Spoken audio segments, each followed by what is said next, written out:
ఏంటి ఈ వ్రతం చేస్తే కష్టాలన్నీ తొలగిపోతాయా? లైఫ్లో ఇంకా మనకి ప్రాబ్లమ్స్ రావా? ఏంటా వ్రతం అంటే సంకష్టహర చతుర్థి. అసలు ఈ చతుర్థి వ్రతాలు రెండు రకాలు. ఒకటి వరద చతుర్థి, రెండు సంకష్టహర చతుర్థి. అమావాస్య తర్వాత వచ్చే చతుర్థి రోజున చేసే వ్రతంను వరద చతుర్థి అంటే వినాయక చవితి అని అంటాం. అది అందరికీ తెలిసిందే.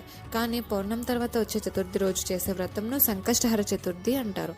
ఈ వ్రత విధానం ఏంటి అంటే ప్రాతకాలమే లేచి తలస్నానం చేసి కొబ్బరి నూనెతో వినాయకుడికి దీపం పెట్టి ముడుపు కట్టాలి. ముడుపు కట్టడానికి ముందుగా ఎరుపు రంగు గుడ్డ తీసుకుని వినాయకుడి ముందు పెట్టి మనసులో కోరికను తలుచుకుని 3 గుప్పిళ్ళు బియ్యాన్ని గుడ్డలో వేసి తర్వాత తమలపాకులో 2 ఎండు ఖర్జూరాలు, 2 వక్కలు, 11 రూపాయలు దక్షిణ పెట్టి మనసులో కోరిక మరొకసారి తలుచుకుని మూట కట్టాలి. ఆ ముడుపుకి పసుపు కుంకుమ పెట్టి వినాయకుడి ముందు ఉంచాలి. ధూపం చూపించి కొబ్బరికాయ పళ్ళు స్వామికి నివేదించాలి. సాయంత్రం వరకు ఉపవాసం ఉండాలి. తర్వాత గణపతి ఆలయానికి వెళ్ళి 3, 11 లేక 21 ప్రదక్షిణలు చేయాలి. సూర్యాస్తమయం తర్వాత ముడుపు విప్పి బెల్లంతో పాయసం చేసి 21 ఉండ్రాలు నివేదించాలి.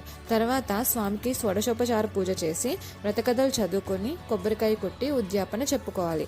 సంకష్టహర చతుర్థి వ్రతం అనేది ప్రాచీన కాలం నుండి ఉన్న ఆచారం. పురాణాల ప్రకారం మహాభారతంలో పాండవులు తమ కష్టాల నుండి గట్టెక్కడానికి శ్రీకృష్ణుడి సలహాతో యుధిష్ఠిరుడు ఈ వ్రతాన్ని ఆచరించినట్లు ఉంది.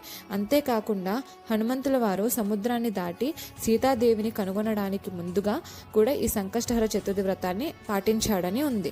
అందరూ ఈ వ్రతం చేసుకొని మీ కష్టాలన్నీ తొలగిపోవాలి అని మనస్ఫూర్తిగా కోరుకుంటున్నాను. Please subscribe my channel.